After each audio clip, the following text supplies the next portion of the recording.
Rain on me, Tasha, rain on me, rain on me, Tasha, rain on me. Tasha Rain first in the building. You already know. Choke, no joke. Chicky, choke, no joke. Choke, no joke. Chicky, choke, no joke. You know what it is. We in the building. You already know. Day, what was it? 4 days last week, 5 days, day 9 of the trial. We here. You know what it is. Cassie was on the stand again today. And we're going to go through that. As well as, y'all know, I got the transcripts. So it is what it is. Okay? We're going to get to the transcripts and we're going to get to what happened in court today. Choke no joke in the building. Tasha Rain is here. Latanya is here. Oh, excuse me, Latanya. Orlando G is here. Hola. You already know. And we're going to keep in tune with the score. Knicks versus Boston. I'll keep checking in on the score for all those sports heads that want to watch both. I'll let y'all know what the score is going on. And as you know, the game has not started yet. Well, let's go Knicks. Let's go Knicks. New York in the building. You all ready to go? You already know. Let's go Knicks. Let's go Knicks. All right. Thank you, Latanya. Appreciate that. All right. Just went and got me a fresh cut. Got me a baldy. You know what I mean? For the birthday. My birthday is just 2 days away. You know what I'm saying? So release all the old for the new, baby. You know what I mean? I got the hookup is in the building. Where you been at? I got the hookup is in the building. Holiday TV is here. Choke no joke. Y'all already know, man. Remember, the new album is out. Learn from Mistakes Part 2. Okay? Leave the streets. Make sure you play these for all the little youngsters, the little hard-headed kids around you. You know what I mean? That is still intrigued with the streets life. You know what I mean? They need to hear it in their language. All right? Choke no joke. Y'all know what it is, man. Let's get to the show. You already know how we do. Let's go. Check it out. Choke no joke. Learn from mistakes. DJ S&S the Great. It ain't no telling you be a first-time felon. No telling when you be a first-time felon. It ain't no telling you be a first-time felon. No telling when you be a first-time felon. Best day of my life, no sleep all night. Broke day for weeks, my cash was right. My combo tight, take our loot, unite. 23-hour shifts had to see loot like Mike. Cash lovely, yeah, Dougie. How could this day get so ugly? Wifey bout to pop like some bubbly. Yo, through those 9 months, you really bug me. Felt like a star, cop first car. Get up with the guard, what it is, baby, paw. You about to cop a van, get up with our mans. Before we reached our low spot, toes blam. Unaware what happened, discussing and clapping. It wasn't loud, ain't shit gonna happen. Me being stupid, instead of getting they moving, this nigga kept chefing like the woo one. Then we heard a knock, no one knew of this spot. 6 niggas in the spot, 6 niggas not. Ain't no telling you be a first-time felon. No telling when you be a first-time felon. It ain't no telling you be a first-time felon. No telling when you be a first-time felon. It ain't no telling you be a first-time felon. No telling when you be a first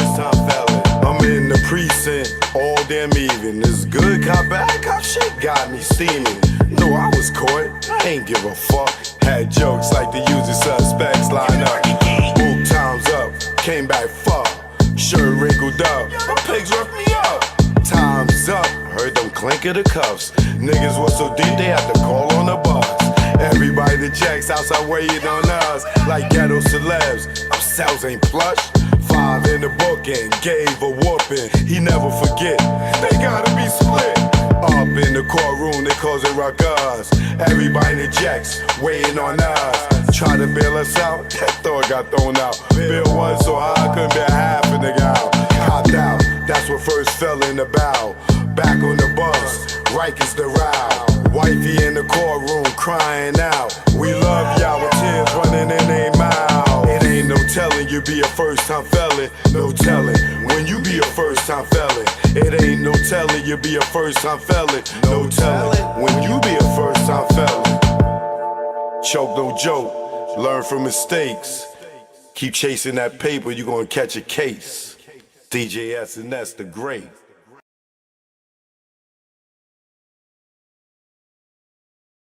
Choke no joke. I'm in the building, as you can see. We about to go to the Diddy trial. Do remember, the new album is out. Learn from Mistakes, Part 2, on all digital platforms. Make sure y'all get that, all right? Like this joint right here. I don't know how y'all used to do Halloween in y'all neighborhood, but this is how we used to do Halloween in Edenwald. Happy Halloween. Yo, remember Halloween? Choke no joke. Eat a wall, y'all know how we did this.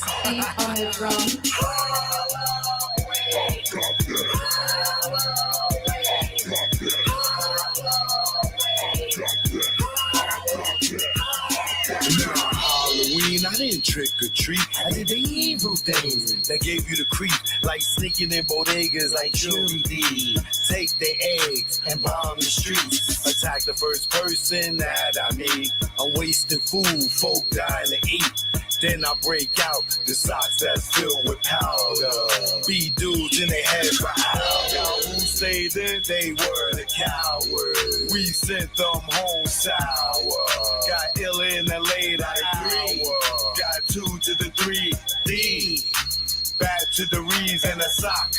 When I walk out the park like Jason Voorhees, Michael Myers, Freddy Krueger, I got your Halloween.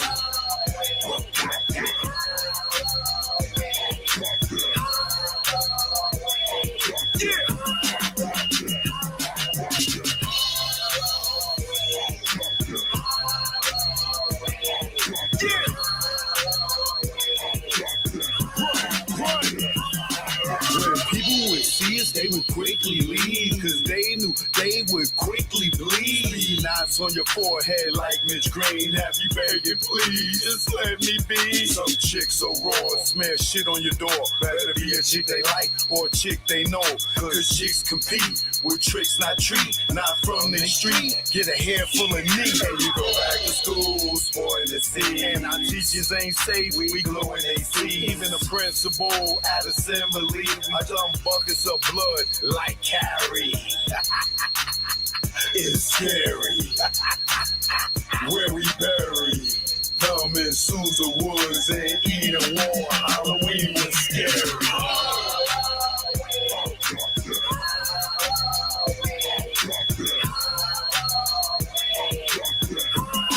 Let's go. Yeah.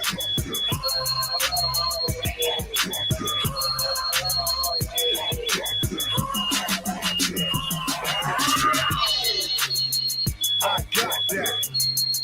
Choke no joke. Happy Halloween. Who got the best costume on right now? Is it you? Put your hand in the air. Who got the best costume right now? Who snatched the bag right now? Get them kids they candy. Halloween. Halloween. Halloween.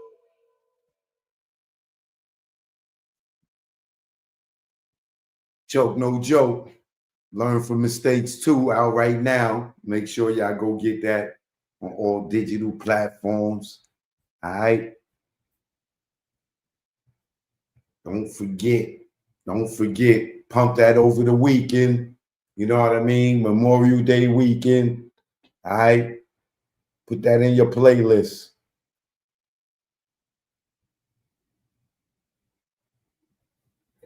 Get my TikTok rocking while we get into this. So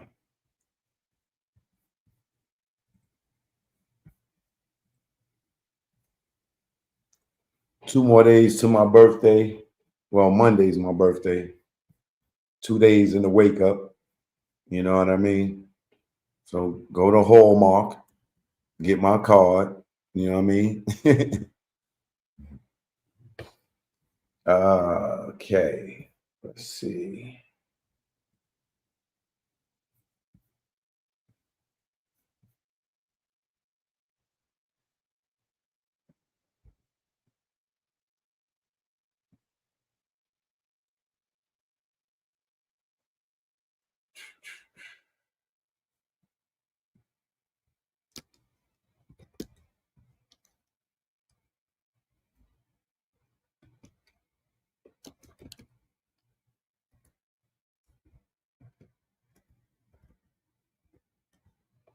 So like I said,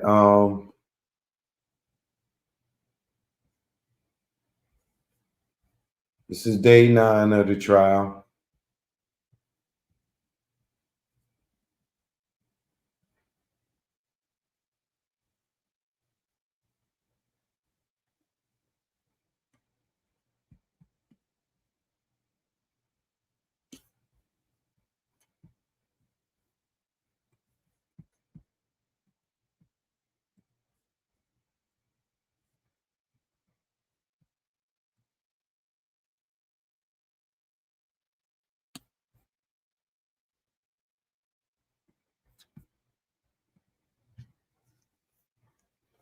So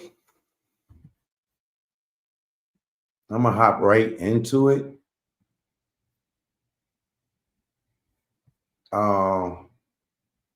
So what I'm gonna do is like yesterday, TikTok, what up? I'm live on YouTube. You know, if you wanna come over to YouTube, you're welcome. Or you can stay right there, right where you at, live and direct, baby. You know what I mean?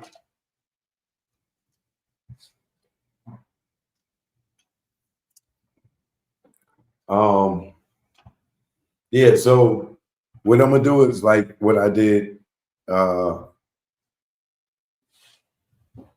last night. I'm gonna go through what happened today, and then we're gonna go through the transcripts because you know what happened today is just bullet points of you know some of the testimony. But now that I got the transcripts, remember the transcripts don't come out the same day that they go in the court. They come out following. So what we gonna do here? All this how keys I'm on. What we gonna do here is go through what happened in court today, and then we'll get back to the transcript where you can see it and read it yourself, right? So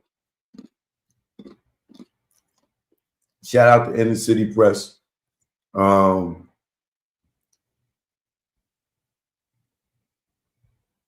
So this morning when the court started, remember yesterday, the defense, which is Diddy, is still on a cross-examination after the prosecutors had already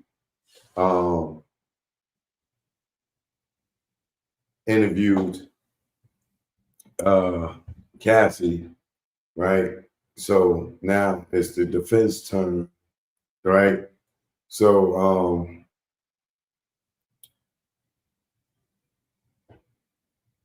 they didn't get to finish yesterday, and I'm pretty much sure that if Cassie wasn't pregnant, she would probably be on the stand next week. But being that she's pregnant and she's 8 months pregnant, she's due any day now.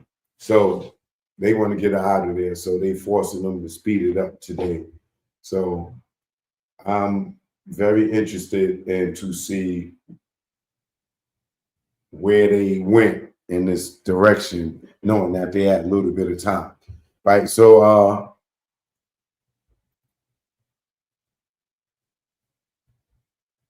when it started this morning, the judge said the government has said that the defense cross-examination can go into 4:30 p.m. today, and they'll limit themselves to 30 minutes of redirect. Combs' lawyer, Ana Maria Estevaro, or whatever her name is, we have evidentiary issues, she says. And the judge says, tell me about them. Tell me about them. They shouldn't have been in writing. Diddy lawyer says, we don't understand why they are taking time. We don't understand why they are taking time objecting to our exhibits. Then the prosecutors say, Ms. Johnson, they are proposing to use a video of Mr. Combs walking in nature, talking about God. It is improper. Invited jury nullification. Judge, let's hear it. Diddy speaks about God. This was about him being in rehab, which Miss Ventura didn't remember. So we want to refresh her recollection with this. The prosecutor says, it cannot be played for her in front of the jury. Diddy lawyer says, we have headphones. All right. So the judge says, is our jury ready? Any more issues? Diddy defense, if the rape is after the charged conduct, it shouldn't have come in. It's a huge issue for us. Judge says, it's not a huge issue. You didn't raise it at the time. Diddy lawyer says, we thought we could cross on it. And then they just move on. All rise. Good morning. You are still under oath, Miss Ventura. And Miss Estevaro steps up, Diddy's lawyer. So, you believe Mr. Combs was blacked out for you believe Mr. Combs was blacked out for the Intercontinental event, which would be the hotel event if you don't know what the Intercontinental event is. I believe he was intoxicated. Everyone's definition is different. But you said he blacked out.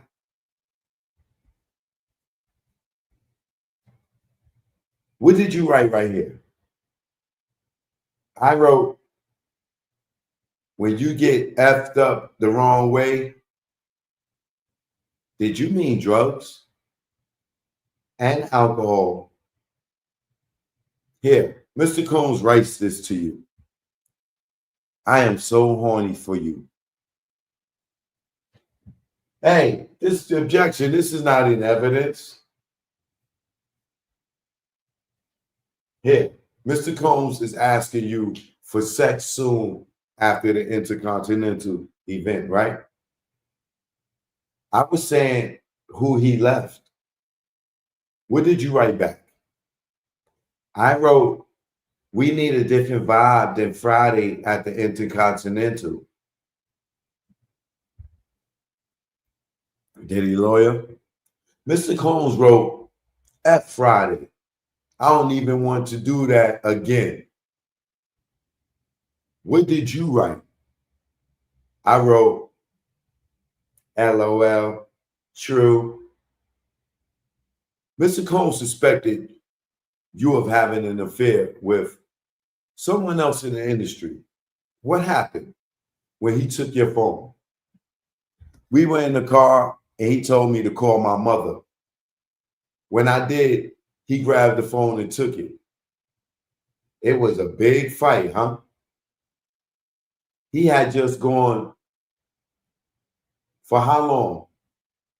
A few hours until my mother called the police. Finally, somebody has sense to call the police. Shout out to the mama. Shout out to the mama. Finally, somebody knew the 3 goddamn numbers that can help.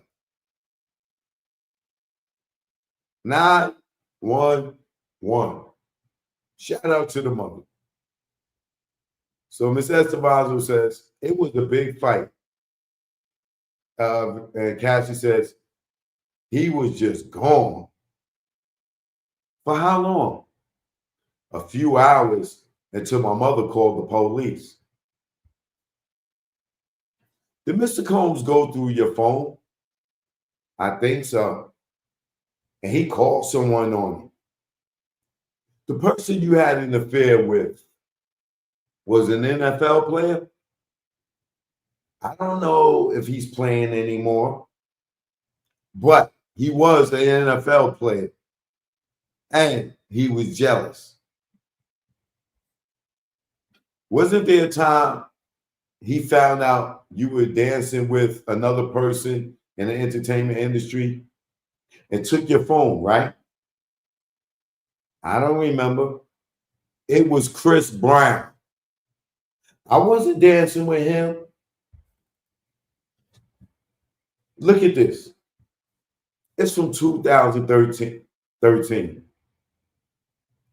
Now, I see. What else did Mr. Combs take? My car, my passport, when he was angry. Let me refresh you about Mr. Combs in rehab. I vaguely remember. Why did you go to Sedona? I went to Arizona to get away from the drugs.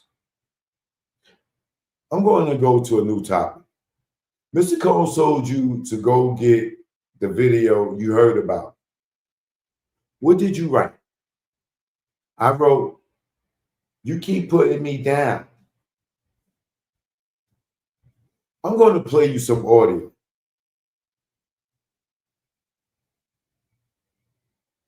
In the audio, it says, if you saw a video of someone effing me, who was effing me?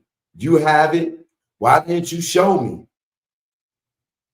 And he responds, cuz I'm not disrespectful, bro. Cassie replies, if you don't show me, I will kill you, cut you up. Wow.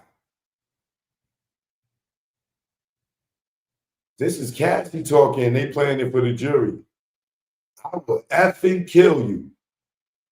I never killed anyone in my life. I'm going to F you up. It's not going to be blood on my hands. Someone else is going to do it.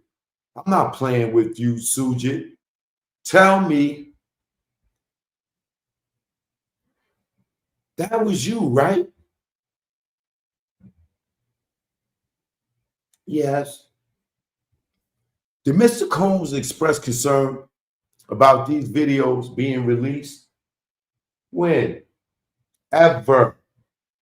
Yes. The escort Jonathan, you thought that he took a video?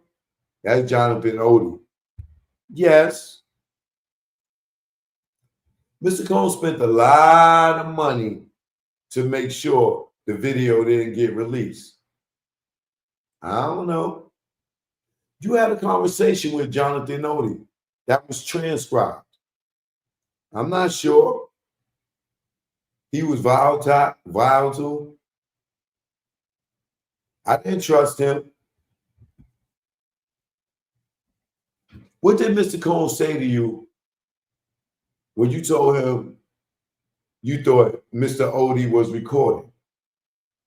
He said he'll take care of it. Are you aware of an escort leaving comments on Mr. Combs' Instagram page? I am not. Now let's talk about rehab. Do you still subtle zone? Something like that. I guess, do you still use Sublazone? Something like that. What does it treat? Opioid addiction? Objection. Overruled. You wrote a book in rehab. The place treats sexual compulsion. The place treats sexual compulsion. Objection. Sidebar.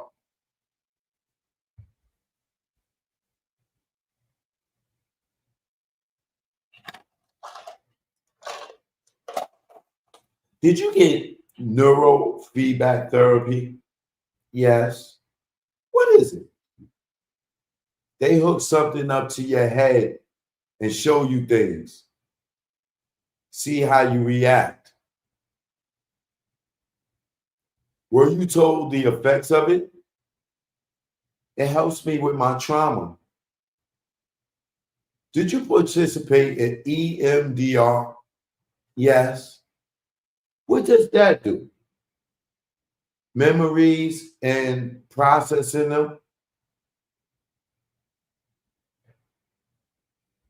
The idea is you recall prior traumatic memories. Like for PTSD, you were being treated for PTSD. Yes. I was still physically developing. You were 22. Women keep developing after 22, don't you think? But you're not suggesting you were still physically developing after 22. I am not. This message is about having a freak off without ketamine, right?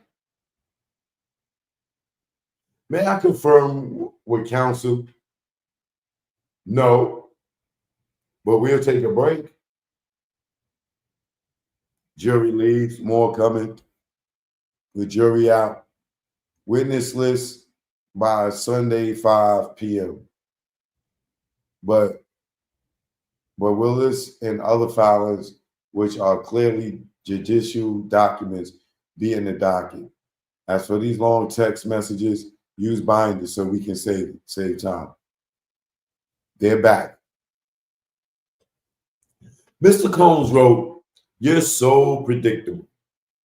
You said you were going to tell him you didn't want to do freak offs anymore, but you didn't say it, did you?" I did not. Here, you were suggested freaking off with a girl. You said you found a photo of Mr. Combs with Gina while you were staying with your parents in Connecticut, right? Yes. You decided to break up with him, and he didn't threaten you, but you suggested couples counseling. I don't know. In August 2018, you called it a closure conversation.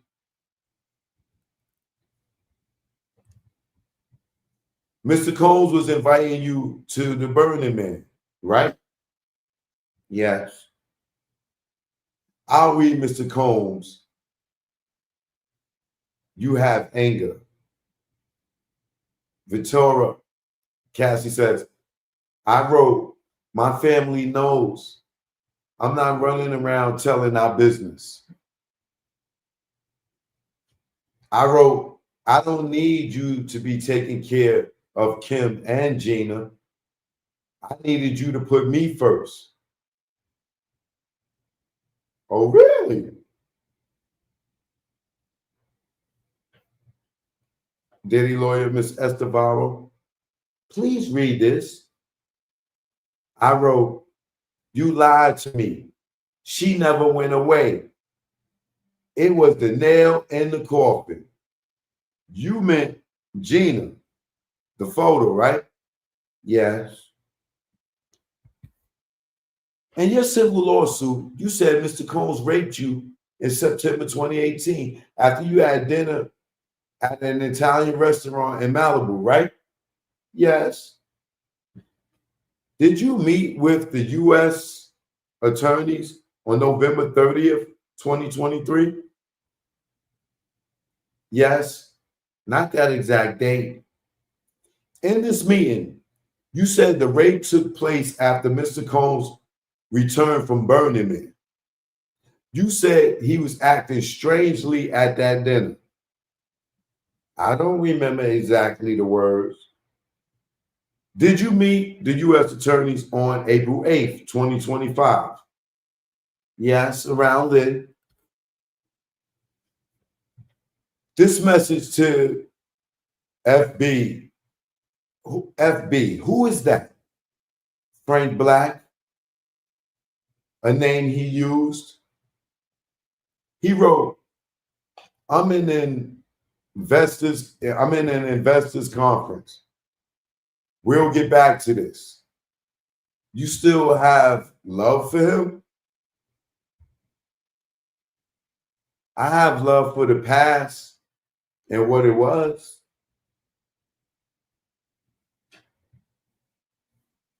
You wrote, I didn't mean to be a bitch. I just don't get the time. And he writes, just need you to be positive. Correct? Yes. DX1309. This is about your yoga instructor. Yes. What did you write? I wrote, I stopped even caring. But you do care. Yeah. So he said, you could date other people. Let's just talk about it. Correct? Yes. Right there. What did you write? I wrote, I do love you. I just prefer not being one of your girlfriends. Let's get up tomorrow night. I'll do studio from 6 to 9. And he writes, can I hold you? Or are you just going to break up with me? And you write back, we can embrace. LOL. And you wanted to hug him, right? That's what I said. Did you have sexual intercourse with Mr. Combs that night? I did. And during that, your now husband FaceTimed you while you was having sex with Mr. Combs. Did he? Yes. Your now husband didn't know you were with Mr. Combs at the time. Did he? I don't know what he knew. Later, did you discuss it? Objection. Overruled. Get to it. This is good. You didn't tell your husband you were raped. Not that evening. So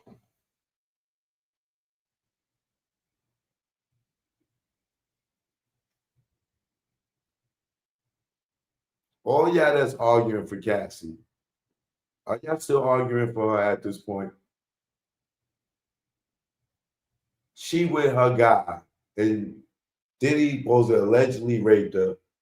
She didn't even go and tell her man that she been raped by him. Maybe why? Y'all gonna say, oh, Joe, God, she supposed to tell her husband Diddy raped her when she was cheating. She couldn't tell. So why she cheat? Allegedly raped her, right? Because I don't even believe he raped her. If he raped her and he skeeted in her, and she didn't call the police, she didn't go get a rape kit done, she didn't go to the hospital, she didn't even tell her husband.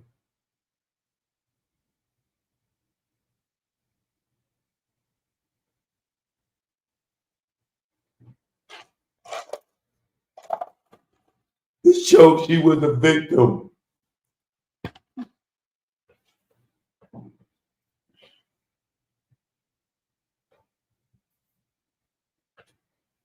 After Mrs. Porter's memorial, after Kim Porter's memorial service, you wrote to him that you were going home. Why had he called Kim his soulmate? What was the 11 years all about?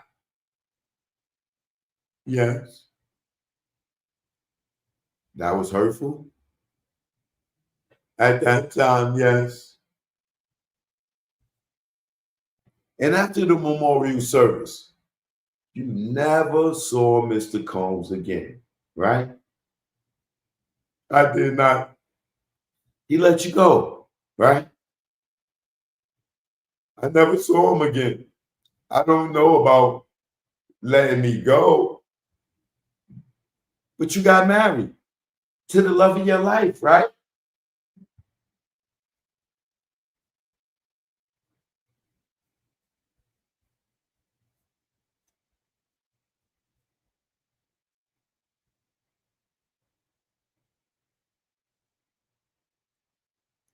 So they take a break, they come back from lunch. I think it's lunch, maybe. Let's get this done before the jury returns. We still think it's inappropriate for this message to come in. Says Diddy lawyer. District attorney says we still have issues with phrases like, I like to reconnect.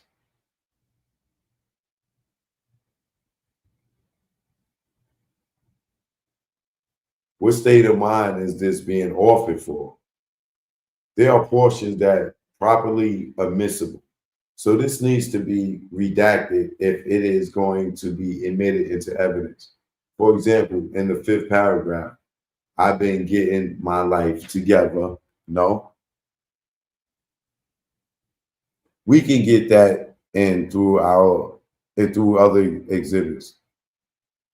Judge, you can redact it right now. I will do it right now. I want to say we are going to finish with the cross faster than we thought, probably before the next break. May I speak with the government for a minute? Bring the jury back. Ms. Ventura, we're almost done here. Thank you. I will read Mr. Combs' messages. You're going to make a beautiful mother. God bless you. And what did you say? I said, thank you. God bless. I wrote, we should have a talk and have closure, Combs. We should have a talk and have closure, right? Now, Diddy allegedly done raped her, done beat her, done whooped her.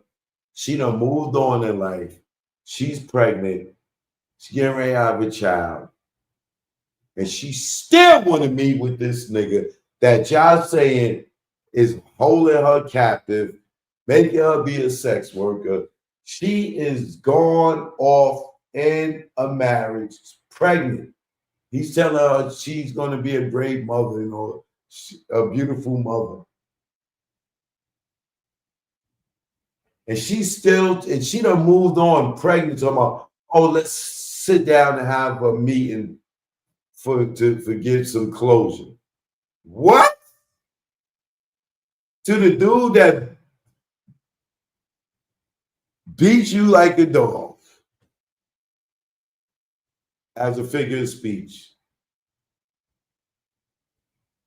Took your cookies, took your coochie.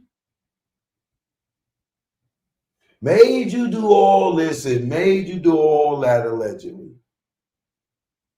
Had guys pee in your face and everything, right? You done moved on in your marriage.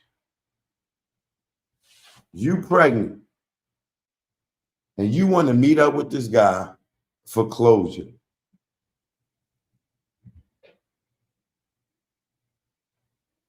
Somebody right now, some woman somewhere right now is making an excuse for this. No, she was just really going through something, when you pregnant, you get really emotional, and she didn't want to eat pickles and ice cream, or, put hot sauce on SpaghettiOs. So, her seeing him, it would stop her from getting them weird pregnancy cravings. You don't know, Chocho, you don't know, you never ate pickles and ice cream before. You never been pregnant. She needed that closure so she could just have a regular chicken quesadilla, Cho. You just don't know. She wanted to go back to rosto con pollo. You don't know, Cho, you just don't know. I wrote, we should talk and have closure. Mr. Combs sent back a teary face emoji. He said, you was always my ride or die, Cassie. And what did you say? I thought it was nice. You've been craving that. I don't think I was craving now.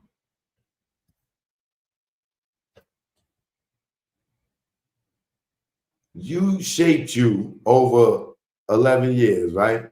He shaped you over 11 years? Or you shaped each other? Yes. Your husband's a physical trainer? Yes. The house you grew up in Connecticut was relatively modest compared to your mansions, right? Yes. You were preparing to tour with Matt Testa? Yes, he's an engineer. Once you settled your lawsuit, you canceled the tour, right? Yes. Because you no longer needed the money. That wasn't the reason. After the hotel video came out, you posted on Instagram that domestic violence is the issue, right? Yes. I still feel that way. And this exhibit right here, DX 1015, Mr. Combs wrote, you want to freak off one last time? What did you write? I don't want it to be the last time. I want freak off for the first time. No further questions. Yo, bro. Here she is married with her husband, right? Did he say to her, you want to freak off for one last time? And she says, I don't want it to be the last time. I thought you was forced to be doing this, girl. thought it was torture. I thought it was pain. I thought it was traumatizing. And you don't want it to be the last time?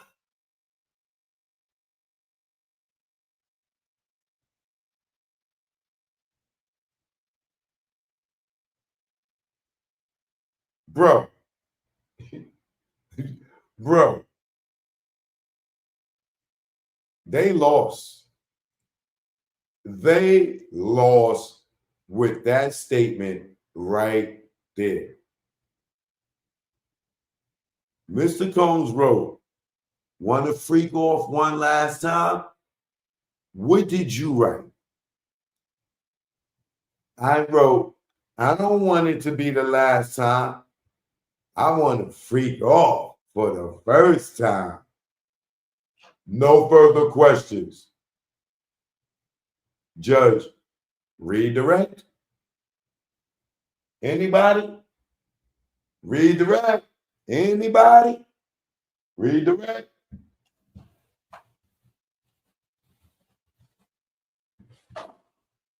Yeah, I guess I'll go, Yana. AUSA Johnson steps up. Mr. Tora, you were showing the message where you ended, I don't want to freak off for the last time. I want it to be for the first time, for the rest of our lives. What did you say that at? Yes, I'm horny. I had just got over a UTI.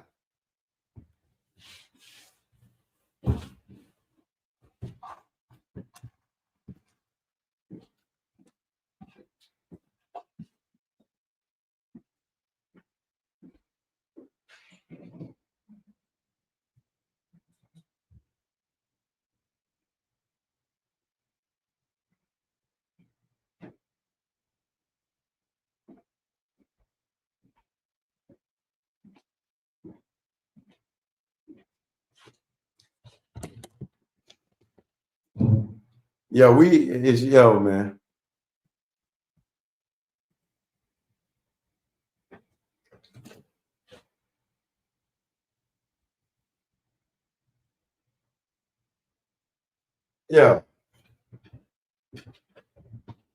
Yo, man. I'm done. Y'all want me to keep going? Like, isn't it like obvious right now? Like clearly obvious right now that she was not forced, y'all. She wanted for the rest of their lives. So you want to be tortured for the rest of your life, Cassie. You said it was torture. You hated it. This, that, and that. You get ready to try to get this man life in jail. You see how, yo, man, I understand women sticking up for women and sisterhood or whatever. But can y'all can't see how people lie and not think that they can pull your text messages up? Thank God they can, bro. Thank God they can pull your goddamn text messages. They don't go no goddamn where. Because Diddy would be doomed. Like, y'all would believe anything a little yellow pretty girl would say right now in this situation after seeing him kicking her.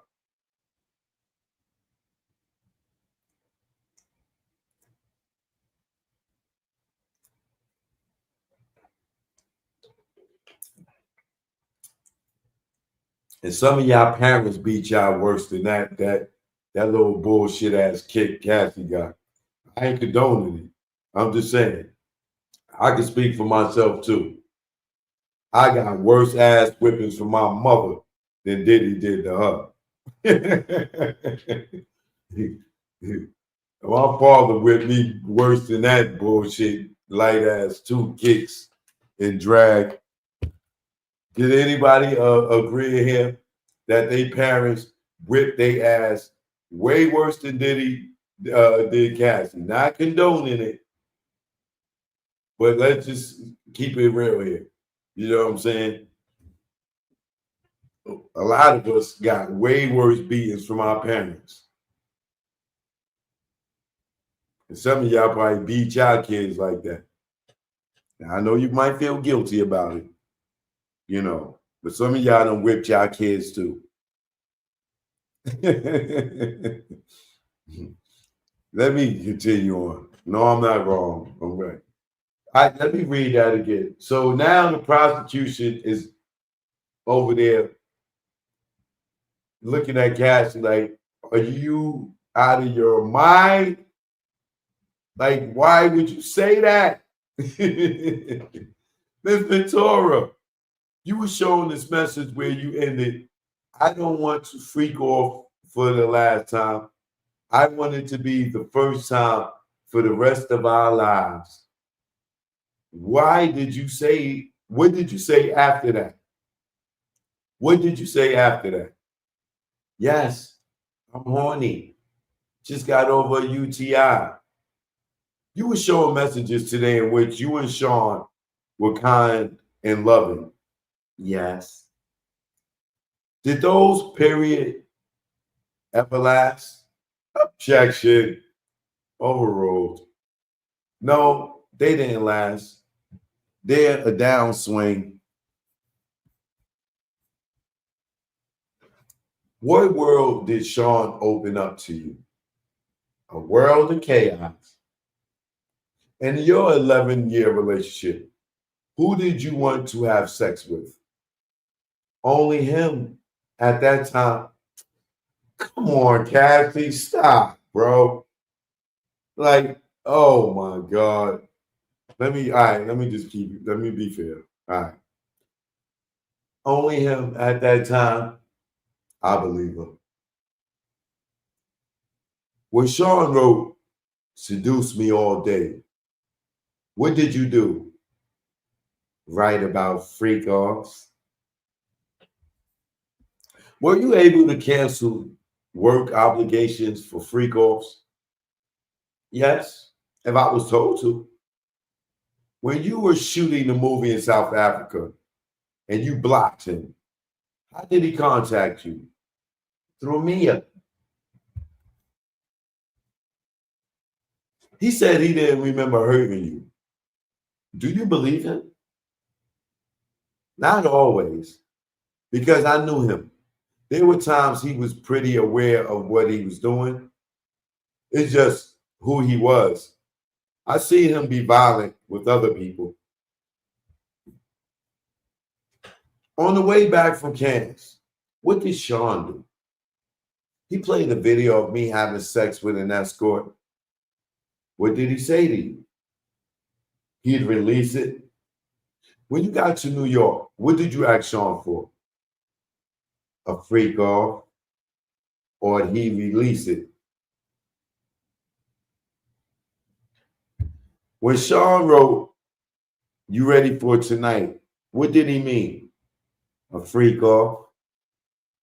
What were you afraid he would do if you did not do that freak off?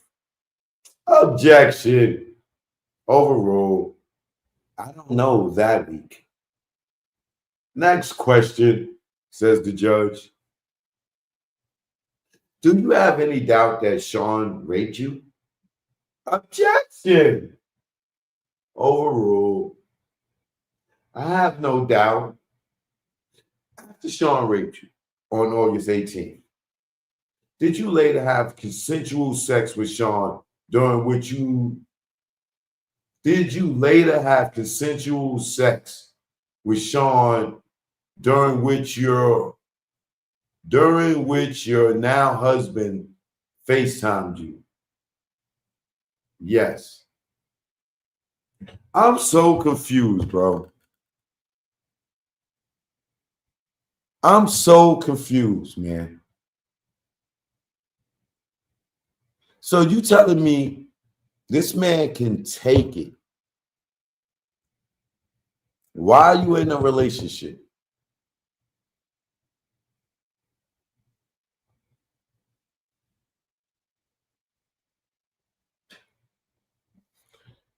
You don't tell nobody. Or you don't call the police, you don't tell your husband.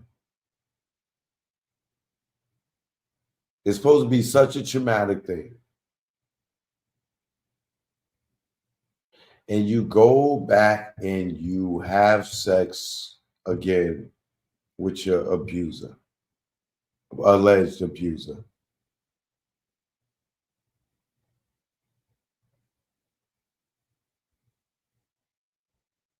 And you with this dude. Yo, this is what I tell you, man. Women, excuse me, some women just can't be trusted. You could marry these women if you want.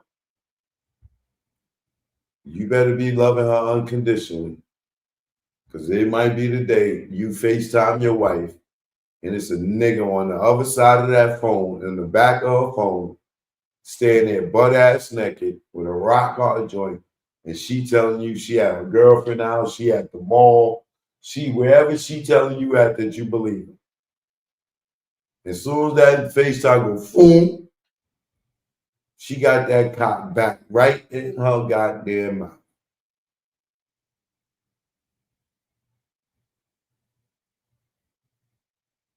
And when she get busted, she's gonna play victim to justify her infidelity. She'll lie to the grave. She'll send you to jail. She don't care. Because she know her lying ain't going, there's no repercussion for her lying. None. You might get lucky and get 30 million. 20 from them, 10 from the hotel. There's no repercussion for women lying. None.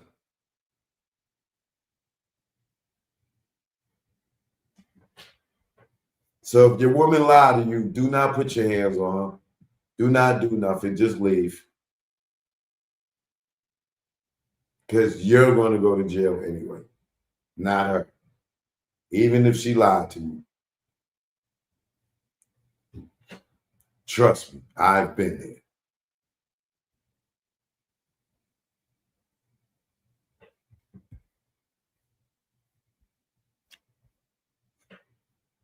After Star raped you, you on August 18th, did you later have consensual sex with Sean, during which now your husband FaceTimed you? Yes. Why did you cancel the tour? After I filed my lawsuit, my civil suit, I was overwhelmed. Addressing the past the way that I chose to was overwhelming. I didn't want to go. Do you plan to file more lawsuits? No. Would you give the 20 million back if you haven't had to do freak offs? Objection. Overruled. I would give it back to get my agency back. Did he beat you during the freak offs? Yeah.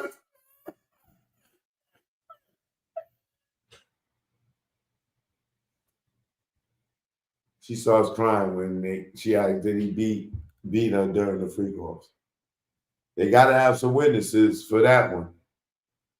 Were you open to freak offs at the beginning? At the beginning? Did you tell him when you were no longer wanting to do them? I thought she didn't. I thought she wasn't cool with the freak offs, or she only did it because she thought he would get mad, or she only did it because she thought he may go get someone else to do it. Now you're saying you were open to it.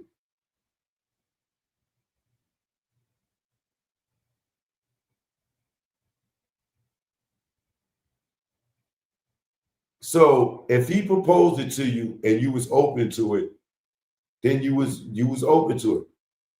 But earlier you said you only did it because he might go get somebody else to do it, or you thought that he would get mad. Now you're saying you were open to it. You wasn't worried about him getting mad. You wasn't worried about who he may get else to do it. You was open to it. Yo, this girl is something else, bro. Were you open to the freak offs at the beginning? At the beginning, yeah. Did you tell him when you would no longer wanted to do them? Yes, more than once. What concerns did you have about saying no to freak offs? Safety, my career, love. No further questions. Miss Estevado? Yes. You knew Mr. Combs' sexual preference was these freak offs, right? I learned it was a part of being his girlfriend, right? Yeah.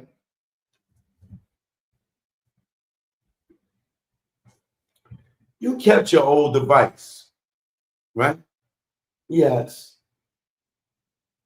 And freak off videos, in this case, they were all on your devices you kept, right? From 2020, from 2012 all the way up to 2014, right? I don't know what years. You were able to stand at his side at the Met Gala. Being his girlfriend gave you access to producers too, right? Yes.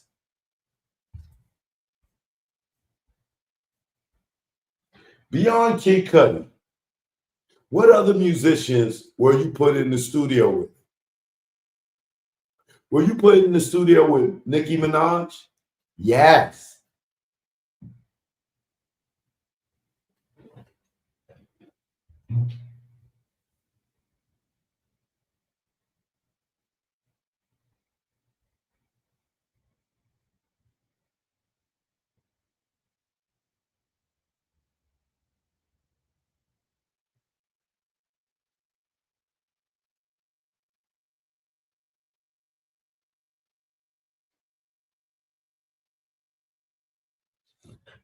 You were put in the studio with Lil Wayne, right?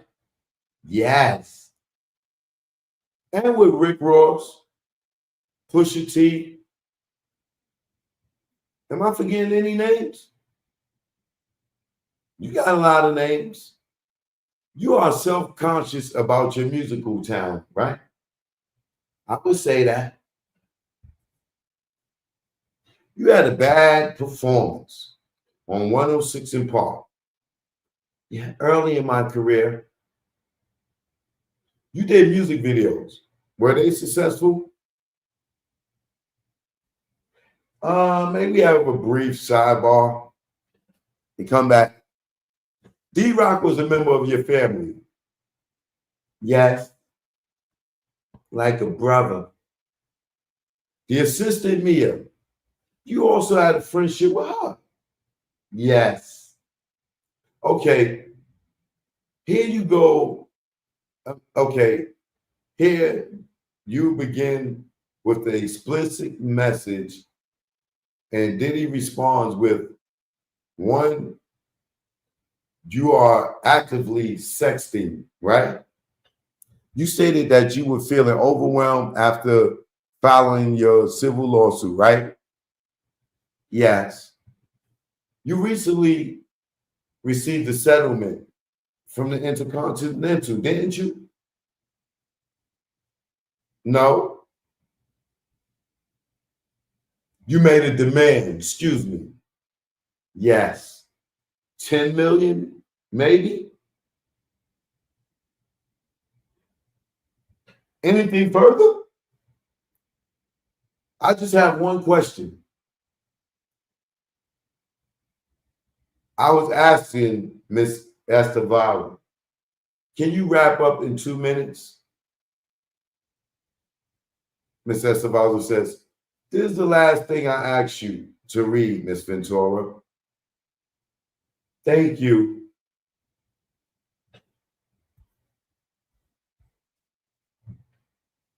We need closure and counseling.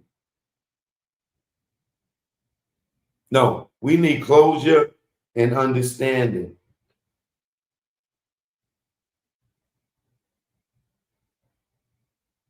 Why did you keep those devices? I was afraid of what was on them. I wouldn't want to take them to the Apple store. One question. You just reached a $10 million settlement with the Intercontinental last week before the trial. Objection. Overruled. Yes. He just asked her that and she said no. They should get her for perjury.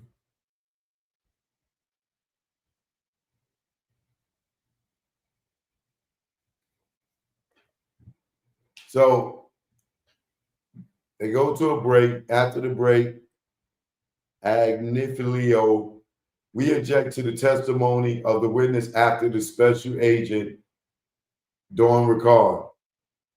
Why is this coming up at 3:30 p.m.? Going forward, you just address things before the courtroom. So why are submissions not in the docket? AUSA Madison Mercer, good afternoon. Where do you work? This is a special agent they got on the stand. And the human trafficking group. I'm the crisis negotiator group too. Do you serve subpoenas in this case? Did you serve subpoenas in this case? Yes.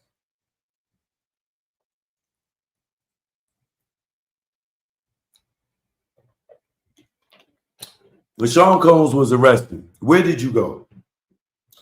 To the Park Hyatt, room 2115, where he was staying. What did you do? We assigned a letter to each room and began to search. What was your role? I took photographs of items and then signed them on to the 6051 form. Was this found in the closet? So this is the cop that must have, or the agent that must have ran up in Diddy hotel room that day we seen him in Harlem and the day they arrested him. Was this found in the closet?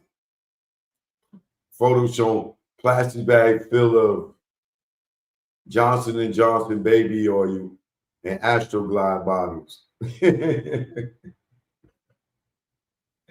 So what? Like, yo, bro, when did lubricant become a crime, bro? Somebody please tell me, when is lubricant become a crime, man? Like, you go to jail for KY jelly now? Like, how is baby oil and Astroglide a crime? Somebody tell me, man. So now we supposed to just dry hump the women? Like, if they can't get their body juices going, you can't get them going, and you need some lube.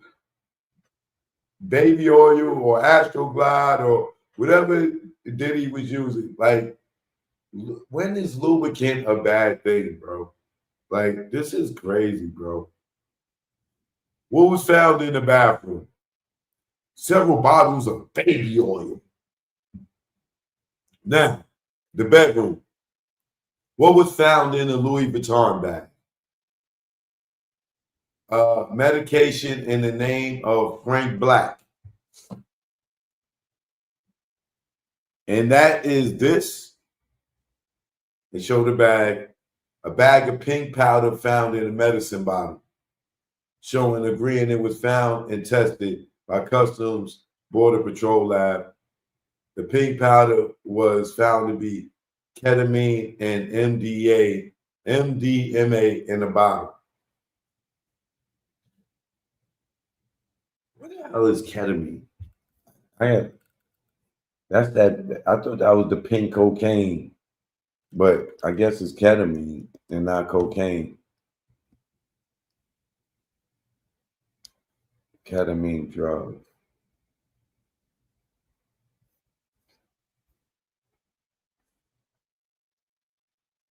Ketamine is a dissociative anesthetic with hallucinogenic and pain relieving properties. It's used in both human and veterinary medicine, primarily for inducing and maintaining anesthesia. Ketamine is an anesthesia. It's used for short-term procedures, especially when muscle relaxation isn't needed.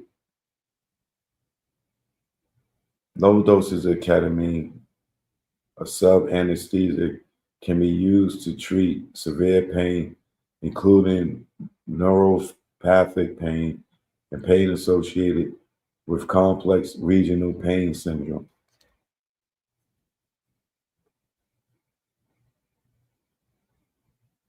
Why would they be sniffing this?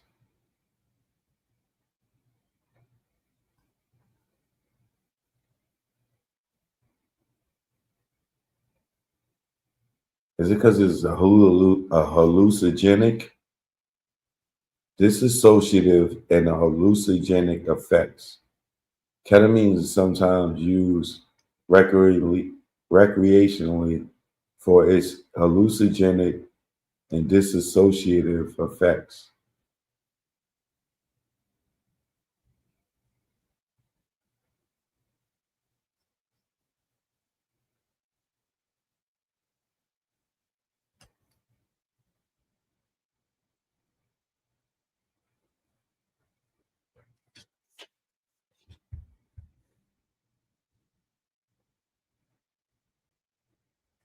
What is wrong with these people? Why would you want to take that?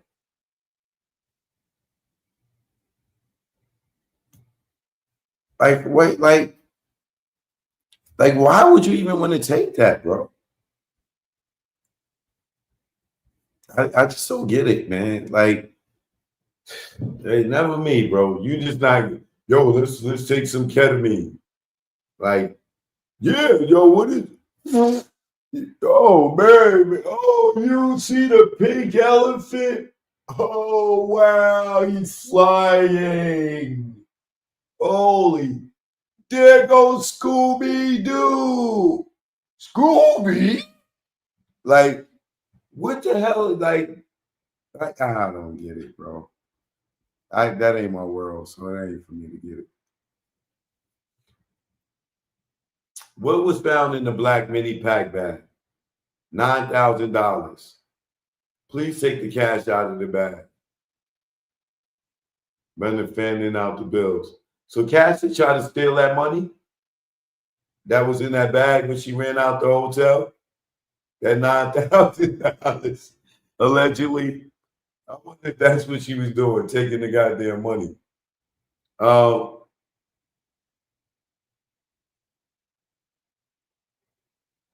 Interesting. No further questions. Any cross. Diddy's lawyer, Geragos, steps up in the hotel room. Did you see any bags and clothing indicating that women were staying with him there? Yes.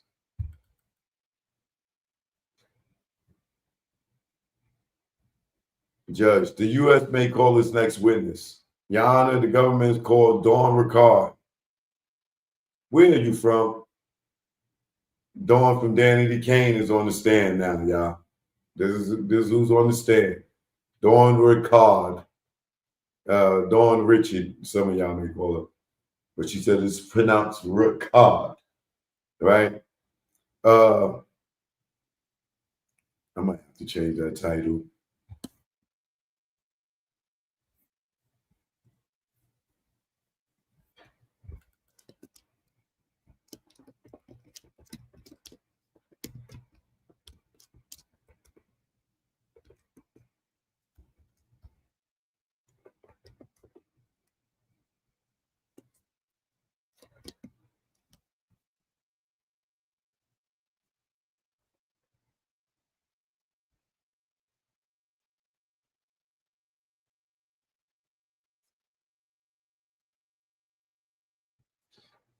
Okay. This is going to be interesting. Oh, my God. This is going to be interesting. Where are you from? New Orleans, Louisiana. From 2004 to 2011, who did you work for? Puff, Sean Combs. Do you see him in the courtroom today? Yes. Who is depicted in this photo? Cassie. In 2009, do you observe an incident between Puff and Cassie? She was attacked by Sean Combs, kicked. Did you see more violence by him against Cassie? Often. Shows her a picture of her in Dirty Money. When you were a member of this group, when were you a member of this group? 2009 to 2011. The incident in 2009 when Sean Combs beat Cassie, where was it? In Sean Combs' LA home, we were recording. What did he do? He was saying, where the F is my food? He grabbed a black skillet with eggs and tried to hit her over the head. Cassie dropped to the ground. What did she do? She went into the fetal position. Then what? Sean Combs was kicking her in the head and body. Then he dragged her up the first floor, glass breaking and yelling. I was scared for her and for me too. Did you intervene? No. Did you call the police? No. Why nobody wants to call the police? Because everybody wants to get paid. Everybody wants to be stars. Everybody wants to be famous. You know what I'm saying? But when the nigga go to jail and they can't get nothing from him no more, they come forth. But when it happens in the moment, see no evil, hear no evil, speak no evil. See no evil, hear no evil, speak no evil. Nobody says, sees, or hear anything because they worried about their money and their career. So you get on the stand now and tell us, but when she was getting her ass whipped, you couldn't call the police? Why? You couldn't help? You couldn't jump in? Why? Tell them why. Your money, your career became first.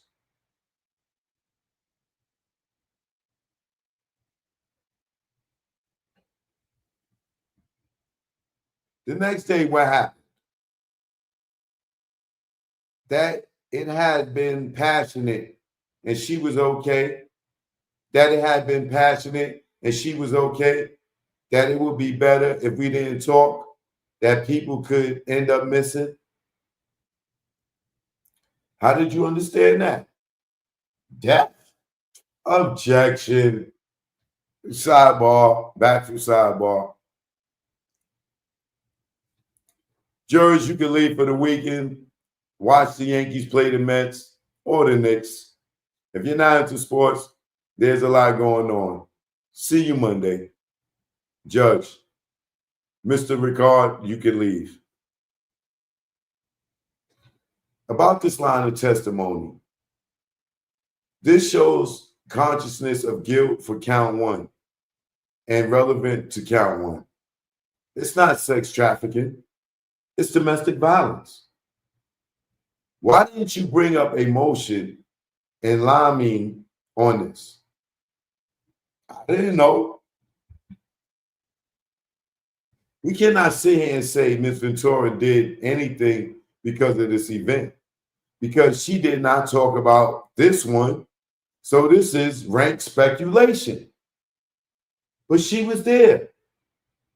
She doesn't know the effect on Cassie Ventura. Who are the next witnesses? Kerry Morgan David James,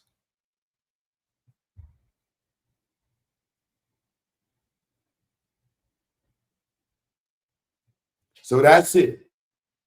I'll have a word with the Robin room with Miss Comey and Mr. Agnafilo. I don't need the court reporter. And that might be a problem.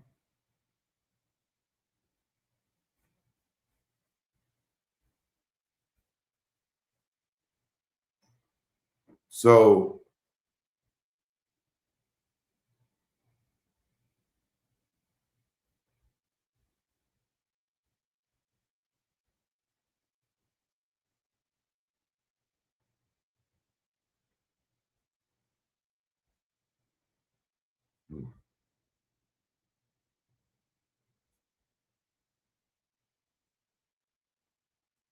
I guess they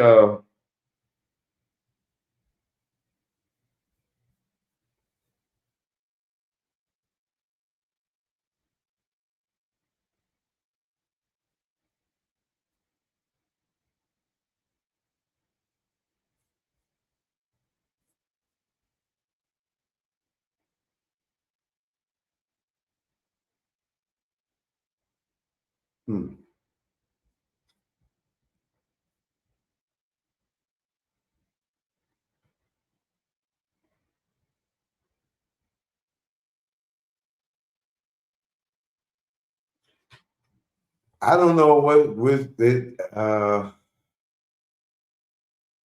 don't know what's going to happen with this Dawn Ricard testimony because they didn't get asked Cassie about this situation, which would want they would want the defense. I'm sure is going to want to question her about that.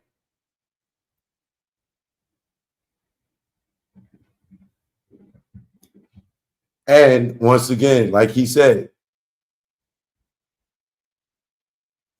y'all, you talking about count one, everything that she's talking about is domestic violence.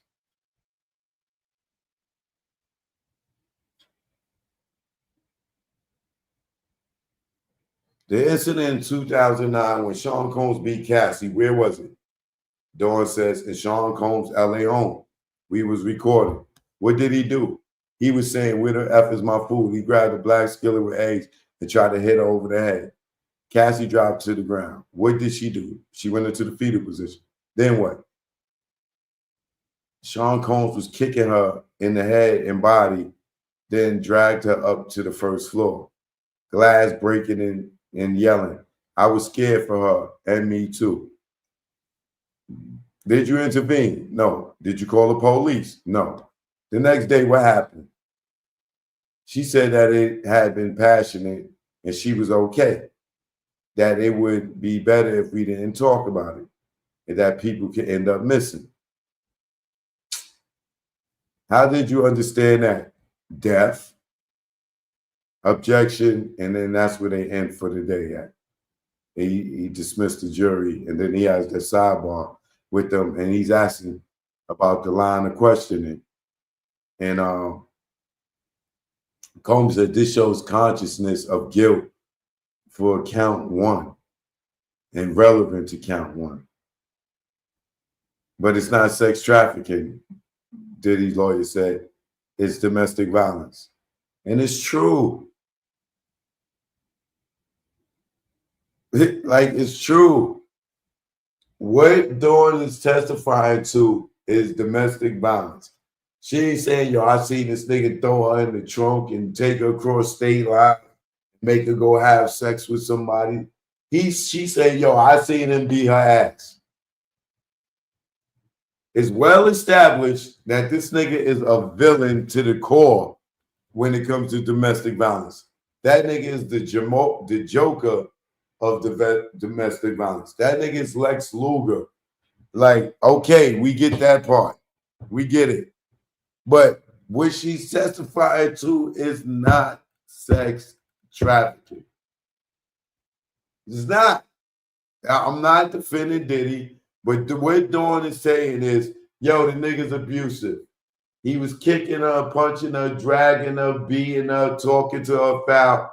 That's not, she ain't even talking about seeing them having sex. She's not even talking about seeing them with an escort. She's talking about physical abuse. Left or right.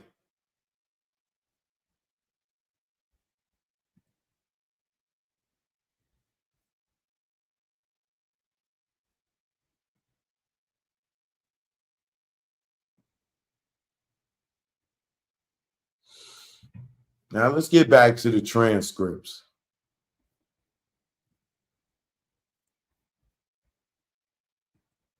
from Cassie's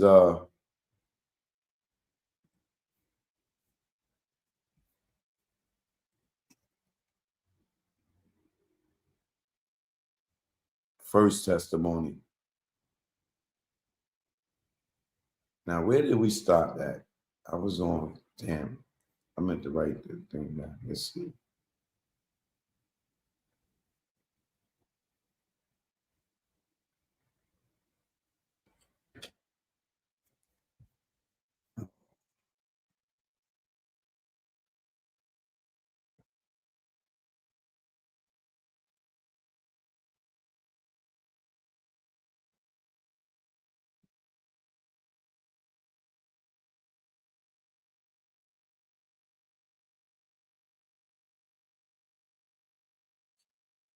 I remember that.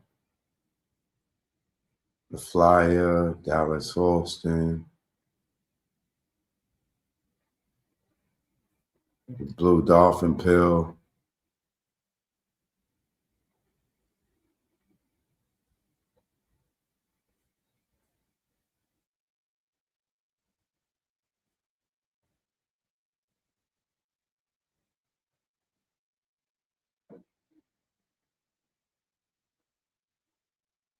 We went through this. I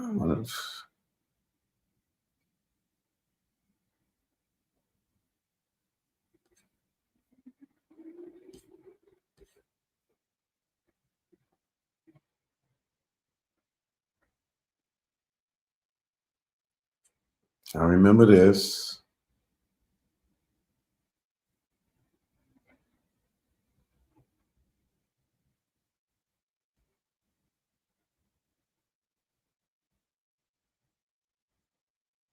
We went through this.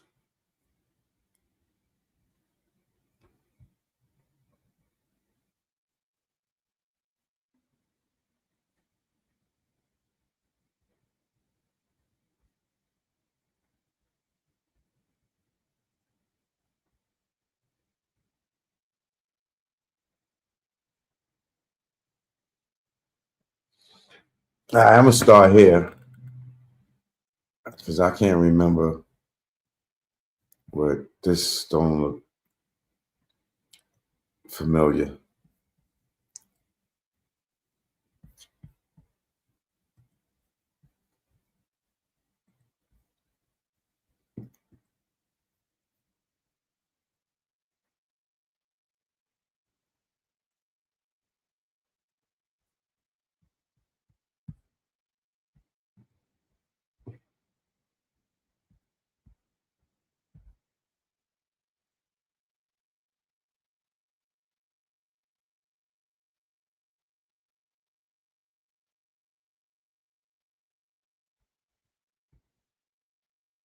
Okay, let me see where to start at.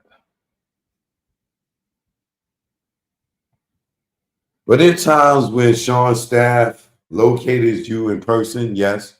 How, if at all? Did Sean's move vary from day to day? It varied depending on what was going on. How did his move vary? I mean, it could change at the drop of a conversation, a bad conversation that I had nothing to do with. It just swung different ways. I didn't catch that last part that you said. Could you repeat it? I said it swung different ways quite a bit. When it swung, could you describe the different moves that you experienced? Yeah. I mean, agitation, kind of zoning out if he was passionate about a subject. He would just be really focused. Yeah, anger. How, if all, did Sean's moves impact you? I felt like they impacted me greatly. It got to a point where this is me speaking for myself, but like, how to handle certain people. You know when you know when to speak to them, when to approach them, like that is timing or what to say, how you present something just in order to make sure the person doesn't become upset with you or yeah, change their demeanor with you. Do you have an example of how Sean's moves impacted you? I mean, the most complicated and greatest examples are the abuse because, like, I also felt like at certain times when I knew that it wasn't even about me and yeah, like make the wrong face. And the next thing I knew, I was getting hit in the face. It was, you know, when you say the abuse, what abuse are you talking about? Physical abuse in a relationship, but there's also psychological. There are a lot of things going on. You said something about making the wrong face. Can you explain what you meant by that?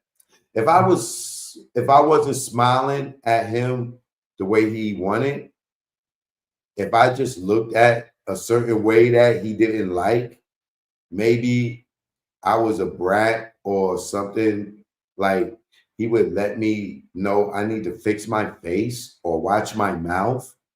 That was like those were things that were said in a relationship quite often. Fix your face, watch your mouth. You have a slick mouth. You also mentioned psychological abuse. Can you describe what you meant by psychological abuse? That's pretty deep. I mean, psychological is just every day, not knowing who he was going to be when he woke up that day, the entire relationship. I didn't live with him. So we had time apart. And usually it was just like, I always had to be doing something. I don't know if that makes sense. I had what you would call like busy work. I needed to make sure you know, I needed to make sure I knew what songs I was recording, what things were coming up. And then I had to like list them out or I wasn't amounting to anything in my life. So it was a lot. I mean, psychological is an everyday thing. Somebody constantly telling you who to be. Oh, constantly, somebody telling you constantly who to be. Okay. If he's pushing you to, in women's terms, put a visionary board together. In other words, write out a to-do list. If he's telling you to do that and to execute that daily, how is that psychological abuse? He's training you to be successful. This is why he's successful. He's just telling you the things that he would do. Write down all your dreams and all the tasks that you got to do so you can see it every day and execute each line. That's psychological abuse. That's somebody giving you the keys to success. That's motivation. That's and you're talking about business stuff. Like you're not talking about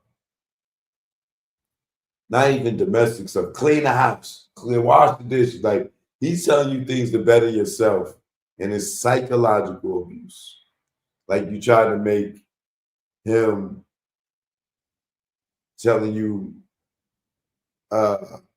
working with your image that was a flaw to you, or that was a problem to you, with him helping you with your image when he developed all these other different artists?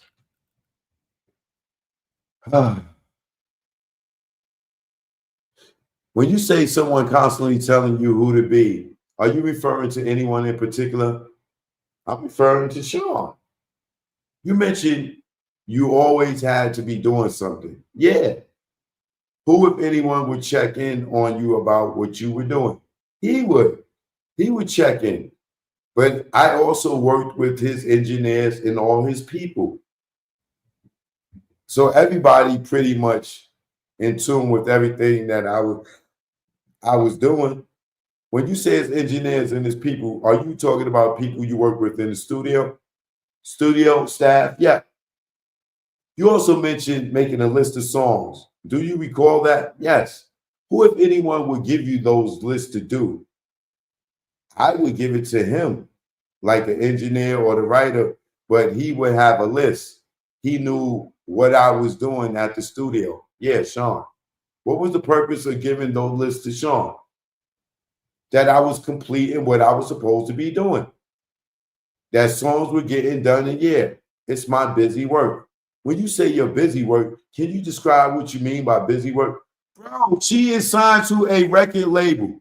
Her job is to create music. Are you kidding me? Like, why are you trying to act like, or trying to paint this picture like he's slaving her when she got an album contract and her contractual fulfillment is to record, write, and compose music? Are you kidding me?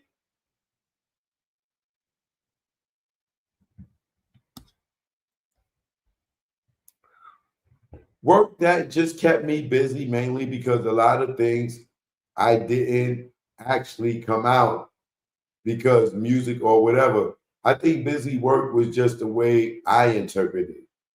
It was just control. It was just control over what I was doing every minute of the day. No, it's I invested in you. You got a job to do. You're not cranking out no music. I'm paying for studio time. I'm paying for engineers. I'm paying for writers. Get your butt in the studio and work. You tripping. Now you in the girlfriend mind. You thinking you ain't got to do nothing now because you the girlfriend. No, you still the artist that needs to get in the studio and work and kick out music. He's giving you a list because you're not producing for yourself. So he's giving you work to do. Now, everybody might not understand that, and maybe that's just my experience in the entertainment industry and being an artist, but I'm not being insensitive here. Like he's not workhorsing her. Just like he's telling her about her image. He's telling her where he knows is going to work or where he feels is going to work because she don't have the experience. You said some things didn't come out, whether it was music or whatever. Can you tell me whatever it might be? Music wouldn't come out, but I also would get a lot of opportunities that would come through that I wouldn't. I was told not to participate in, be it a modeling campaign, which was something that I actually did before music, or a runway show. There are things that I just had to say no to. And who told you not to participate in those opportunities? Sean advised you and made you not do it is two different things. And these could have been opportunities that would have been less or beneath you being that you're signed on Bad Boy. Every opportunity may not be good for the brand, especially when you got Diddy running around with you. We'll get back to that in a few minutes. Were there times in your relationship when you ignored Sean? Yes.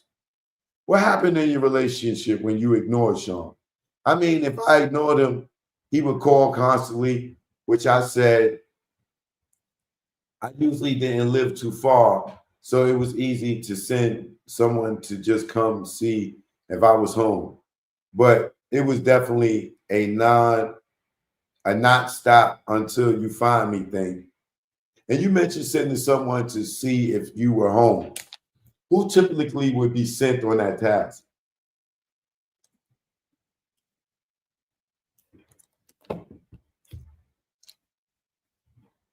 Usually security would be sent on that task, but maybe a trusted assistant or something. And can you describe for the jury who Sean's security would be? Like specifically? Just where their roles. I mean, security protected him, kept an eye on me. How often, how often was security? I'm sorry. I didn't mean to cut you off. It's okay. I was trying to understand your I was trying to understand your question more, I think. Understood. How often was security around Sean? Oh, all the time, 24/7 security. When you say trusted assistant, whose assistant are you referring to? Sean's assistant. What are some of the names of the security who worked for Sean during the time you two were dating? There were D-Rock, Roger Barnes, Uncle Paulie, Fahim, and Malik. Just a lot of people, but those are the main ones I can remember. So why Gene Squirrel B is up on the internet right now talking about Cassie stories and he wasn't there?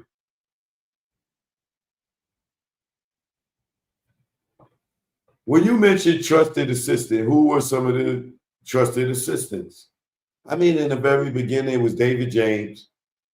It just kind of changed over time. Christina, Karan, eventually, Neil Dominic. He had a lot of different assistants. And we'll get back to some of those folks. When you said security kept an eye on you, what did you mean by that? I mean, they could have easily just come over and see if I was home or not. It wasn't really a secret. Yeah. Does that make sense? Was your relationship with Sean always exclusive? No. Were there times where you saw other men? Yes. Were there times where he saw other women? Yes. How did you feel about Sean seeing other women? I was insanely jealous, but also super young. Didn't get it at all, but I was definitely, yeah, young and jealous. How didn't you get it when you was cheating on your boyfriend? How didn't you understand it when you was cheating on your boyfriend at the time that he was dating you? You didn't understand cheating, but you was cheating on your boyfriend. Ryan Leslie. Cassie, please stop. When you say you didn't get it, what didn't you get? I didn't get that he was him, as he would say. I'm Puff Daddy. And Puff Daddy has many women where, he likes the company of women. And yeah, I had to just really learn that over time, despite what he would tell me, just between us. So he told you he had many women.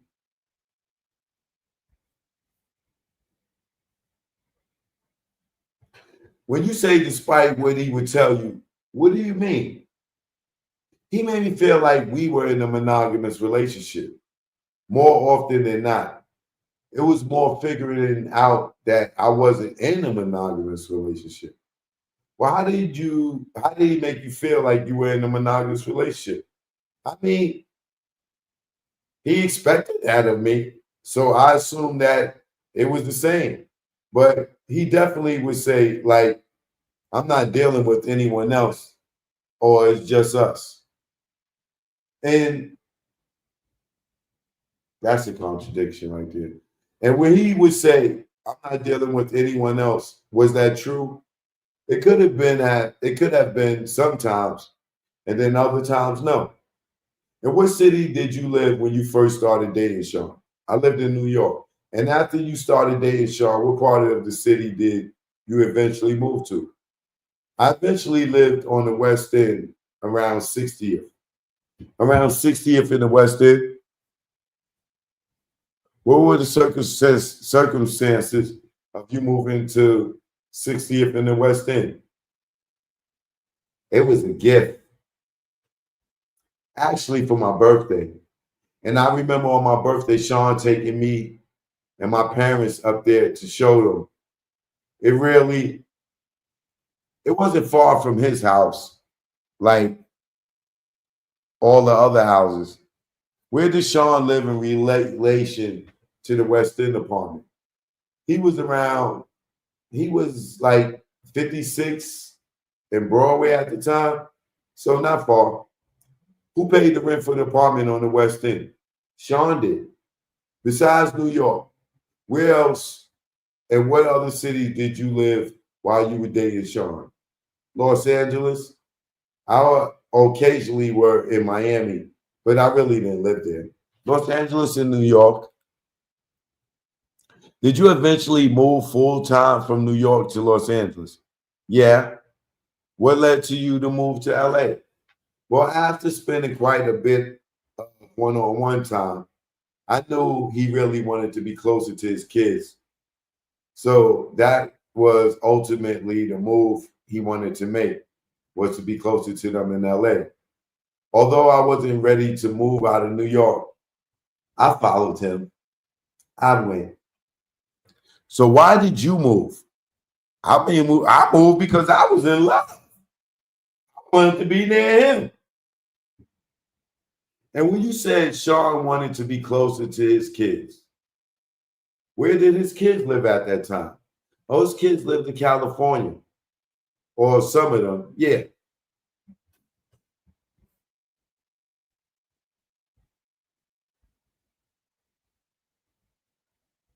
Do you recognize what's depicted in 2B101 and 2B102? This is one of the houses that Sean rented while in LA. How do you recognize this house? I spent a lot of time there. I had my 26th birthday there. Are these fair, accurate photos of one of the houses Sean rented in LA? Office exhibit, no objection. They'll be admitted. Can you please publish them? Mr. Torre, directing your attention to the photograph. This is the back side of the house.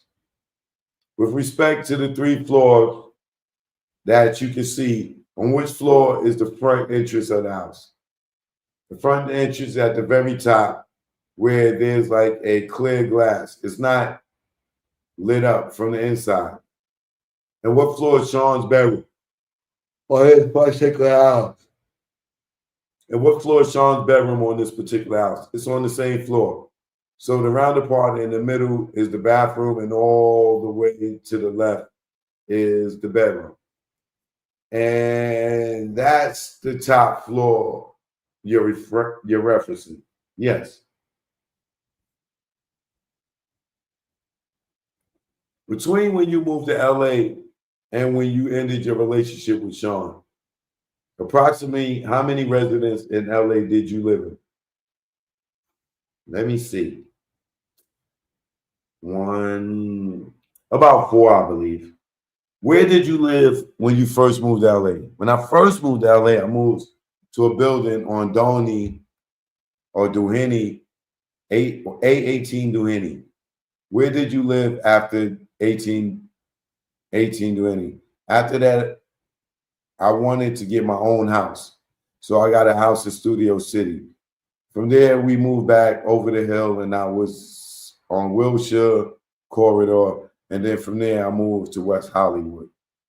And Wilshire Corridor, what was the address you lived in? It was 875 Comstock Avenue.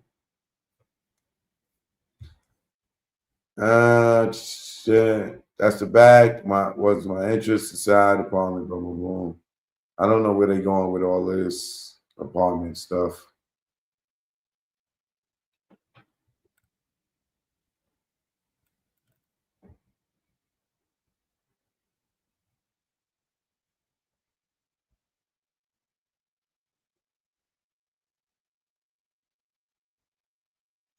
She's talking about the other apartment she lived in.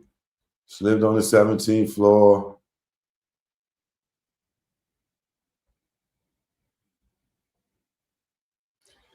How did you get between your apartment, 875 Compton and Sean House on 200 South Mapleton? I would drive, sometimes walk. Sean also had a golf cart that he would take. Approximately how long of a drive was it? A few minutes, 3 minutes is what it says here. Is the 3 minutes on the map accurate? Yes. What was the street you lived on in West Hollywood? The street was called Hathaway. What was the residence?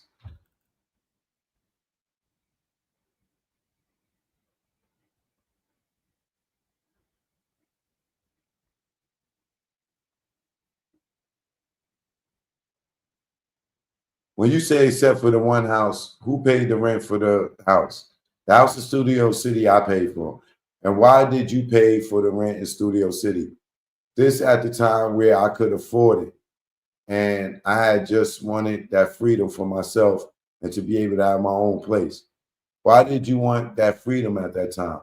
Because I wasn't getting it a lot of other ways, and there was no fight. So I did. Yeah, that's somewhere she could go freak off at, allegedly, without him. When you say there was no fight, what do you mean by that? There was no argument for me getting my own place. Not that I remember. Yeah, it was accepted. When you say it was accepted by who? Sean.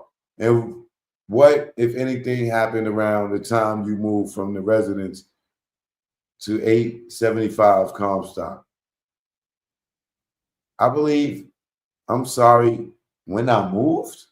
I'm sorry, Ms. Victoria. Let me ask you different questions. For the residence where Sean paid the rent, what access, if any, did Sean have to those apartments? Oh, he had access. He had his own keys. When, if ever, did he use those keys? Whenever he wanted. Did he ever come by unannounced? Yeah. How frequently? I mean, frequently enough, but not too much, a lot. I think you answered a number of different ways there. Yes. I'll give you a chance. Yeah, 875 Comstock was the closest, and I will say there were a lot of unannounced visits. So did it vary by location? How frequently they were unannounced visits? I think so. What do you get? This is his girlfriend. Okay? They live together. He pays the rent. Why are you trying to make it look like he's controlling and he's being too controlling by having the key to the house? There are plenty of men. I don't even care if a girl is his side chick that take care of women, that get them a place, and they both have keys to the place, especially when he's paying for it. And more than likely, if she's a bumhead chick, the lease is in his name because she didn't even have no money to get it in her name or the credit. So of course he's gonna have the keys. And they're in a relationship. And she's in love. What's wrong with him having access to the house? Why you keep making it like he keep popping up unannounced? That's her boyfriend.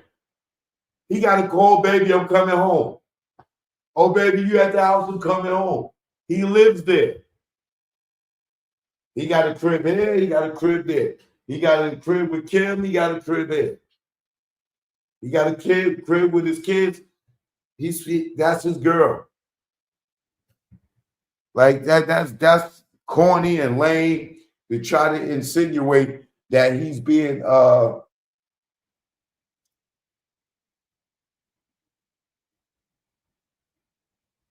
overshadowing. Like he just all in her space. Reason she got the other thing is because she don't want to disrespectful. So if she want to have somebody come over, she got her other spot for that. She ain't gonna bring no niggas to his spot where he can come bust in on her. As we can see, she's very fond of cheating.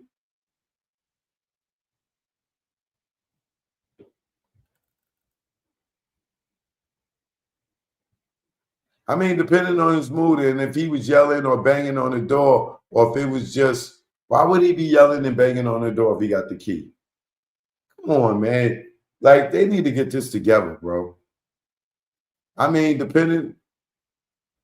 how did you feel when Sean stopped by your apartment unannounced? I mean, depending on his mood and if he was yelling or banging on the door. Why? You just said he had keys.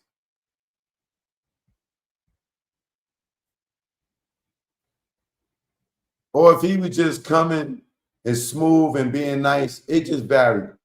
Usually, if it was to check in and see what was going on without us knowing, and by us, I mean me and my friends, it was just a little bit of stomach and knots moments. Why would you have stomach and knots moments with your man showing up? Knowing he got the keys. Like, yo, this girl is so full of it, bro. When you say stomach and knots moments, what do you mean? Didn't know what was going to come of the visit or why Sean might have been angry or to start. So, yeah, why? Why would he just, like, why would you even be with him if that was the case? This thing just randomly busts in and just have fits and acting all crazy, and you live under his roof.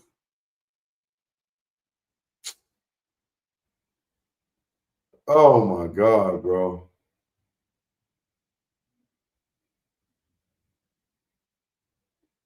What were you concerned could happen? Objection. Ms. Johnson, can you rephrase? I'll move on. Ms. Victoria, will you ask some questions? You talked about your music earlier. You had been recording. Yes. Approximately how many songs did you record during your relationship with Sean? Hundreds of songs. What happened to the songs that you recorded? Some of them got released. Some of them got leaked on the internet prior to like a proper release. And some just didn't see the light of day. Besides the songs that were released, did you release any additional albums when you dated Sean? No, I put out a mixtape. What's a mixtape? It was a free album, like for fans that have been waiting for so long for music. Approximately what year did you put out the mixtape? I believe 2011 or 12. I'm not 100% sure. How many albums on your record deal were not released? 9. And what, if any, compensation do you receive if albums are not released? You don't. You barely receive it when they are released. What if any impact did not release an album on you financially? I mean, it was not released. You can't repeat that again. I'm sorry. Can you repeat that again? I'm sorry. Sure. What if any impact did not release an albums have on you financially? I mean, financially, it didn't make anything off of them. But I think it was just more of a, you're not releasing music. You're not doing your job. So the career was kind of stifled. It wasn't, listen, man. Once she became his girlfriend, she wasn't paying rent. She had 2 cribs free. He bought her a car. Like, she had no bills. And she got to shop and gifts from Chanel all the way down. And if you don't sell records, you don't get to put out the other 9 albums. Cassie's not a multi-platinum artist. They fronted a bunch of money to make her a star. She put out that first album. It didn't do nothing. You don't get the other 9 albums because we didn't get our money back from the loan that we left you. Say that. Be honest. Yo, my album didn't do well, so I was in the red. I didn't have no hit records. I didn't recoup. So the other 9, they wasn't going to put up more money for me to come out and take a bigger loss. Sean was my man. So I was good. I still got the lifestyle. I still got to do shows and little things here because he was my guy. Oh, well. Why did you not release another album during this time? You asking me? Well, put it another way. What were you doing instead of when you were working on your music? What were you doing? When I wasn't working on my music, I was recovering from partying. That took a big chunk out of my life. The freak offs became a job where there was no space to do anything else but to recover and just try to feel normal again. Yo, what? Your jobs became the freak offs?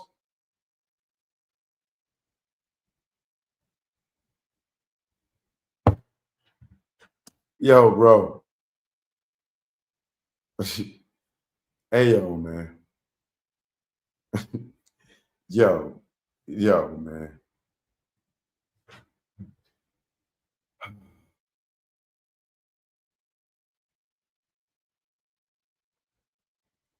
Her jobs became the freak offs, bro.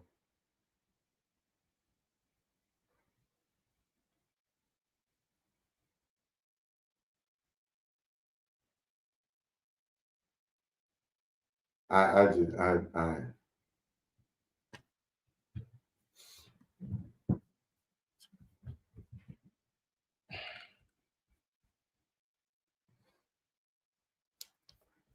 450. She stopped making music because the jobs became the freak offs became her job.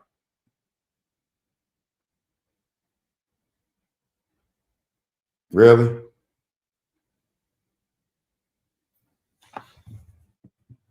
The freak offs became her job. How do you record hundreds of songs and do freak offs? So I guess Diddy wasn't working either, right? When did Diddy have time to do all these freak offs and be with his goddamn kids? Like, to be with his kids, go to school, the school plays and all this stuff with his kids, all the award shows, all the studio set, all the Ciroc parties, all the events. How's he working and she's had the sex. Sex is her job, but he's over here working. So who is she sleeping with all this time while this nigga's over here grinding? Her job became the freak offs.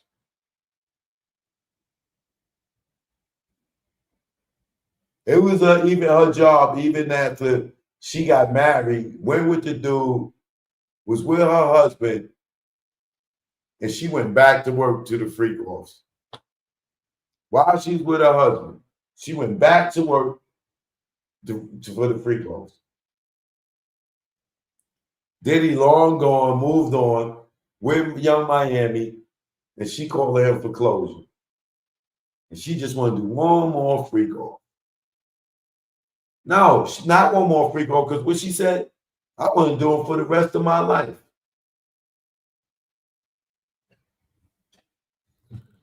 Man,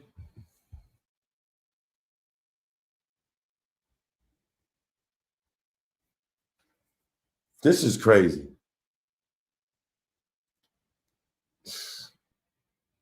Yo, learn from mistakes. 2, the new album is out right now. Can y'all please get that? They got the joint on there. Diddy's Downfall. these internet rats. And I just dropped a video about the Suge Knight D-Rock nonsense that Gene and Cassie talking about. Gene knows just one story that happened with that. And that's the story that D-Rock told him, which is he was trapped in the diner. He didn't go wake Diddy up, stop him from a freak off, and be like, yo, the nigga, I heard Suge at the diner. Yo, let's go roll up on that nigga. No, that's not the story. D-Rock was trapped in the diner. Suge and them showed up, and he couldn't get out of it. So Diddy went to rescue him. These niggas, so, we could have been telling the story. That, come on, just tell the truth, man. Take the check and just tell the truth. That's all you got to do. Stop all the lies, man. This is the same guy that said he didn't give D-Rock a gun, then he gave D-Rock a gun. Now Chaz and them niggas was sitting right there and watched Biggie get killed, and they didn't do nothing. Chaz had his crew. Them niggas was gangster. They rolled up. They came there. They see the car get sprayed up, and they ain't do nothing. And he wanted to exclude that from his story now. The Chaz and them was sitting right across the street and watch Big and them niggas get sprayed up. Chaz told me don't say nothing. Chaz told me don't say nothing. Man.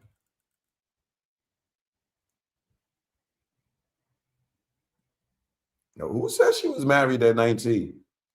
19 is when she got signed. Choke no joke, man. Stay away from these internet rats. They whack. That's 100. On Pyro, you'll be trapped like Pac. To go viral, Gene saw the nuts of Ja Rule at the freak off for Diddy'S too. Butt plug shopper, freak door stopper. Nigga, you don't know if you're a criminal or cop. Joke no joke. I'll catch y'all in the morning. Peace. Jack Brown, you know what it is. Keep on hating, you know what it is. Never did I think hip-hop go this far. Never did I think I see Diddy behind bars or kills, penitentiary scars. The Man Act, is it going too far? Back, y'all industry rats, y'all whack. That's 100 on Pyro. You'll be trapped like Pac. To go viral, Gene saw the nuts of Ja Rule at the freak off and Diddy'S too. Butt plug shopper, freak door stopper. Nigga, you don't know if you a criminal or cop. But you next to be locked. Ask Keefy D, telling on yourself on Vlad TV. You dumb nigga, you right, you never be me. And I never be you too. Telling on YouTube, sitting on the step, giving up myself. What the fuck I look like? My name G-Dap. Comb legacy doom. Will the bad boy see time like loan? Your extortion fell through. You friended no one like the moon. What did you do? Sat back and watch him get groomed. Only badge in the room. You and wifey drunk the juice. Saw the check for Pac's life. And his back right. Guess it's bad boy for life. Or should I say same gang? You the same lane. That Diddy let hang. And now he chain gang. Damn, you rocked him, fella. Didn't you? For the mozzarella. Did it for Wolf and his mother, D-Fur and Kurt Burrow. Nah, nigga, you did it cause your ass ain't thorough. And you ain't from the boroughs. Joke no joke, you know what it is. This one's for the whole earth. You know, when they get disrespectful, I just go to the booth and kick the truth to the young black youth. Joke no joke, You know what it is. Keep on hating. You know what it is.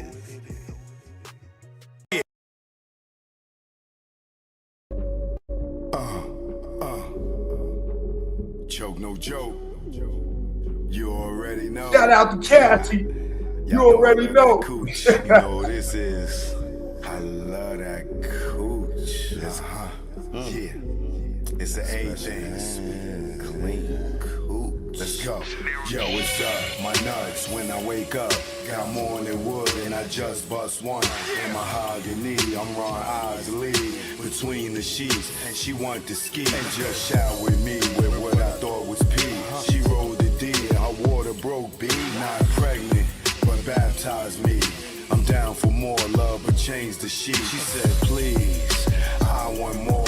Next thing I know, mattress dripping the floor from her juices. Oral had me stoned, had a Corinne and Medusa in one. And when I look in her eye, between her thighs, I tell you no lie, ain't shit won't buy. I rob and take it, for me to taste it. Red Lobster, pussy, biscuit, freshly baked.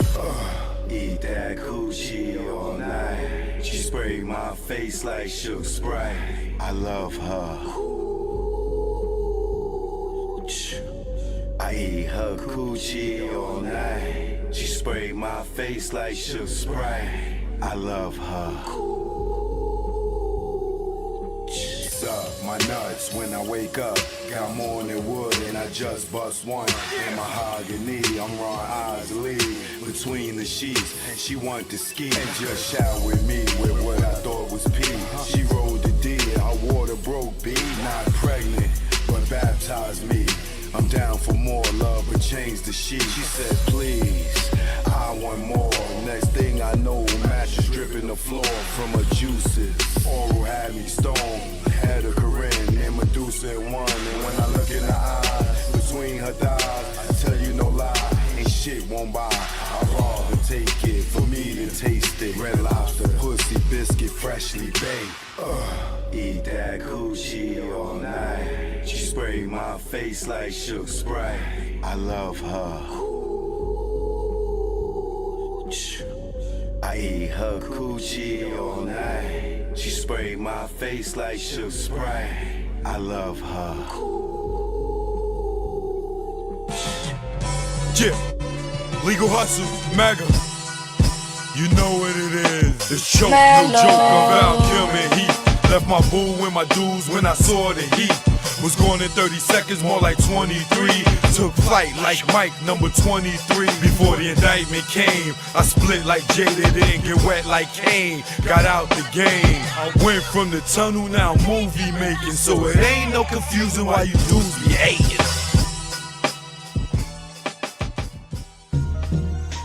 Choke, no joke. Yeah. It's choke, no joke. Choke, no joke. Chicken choke, no joke. Choke.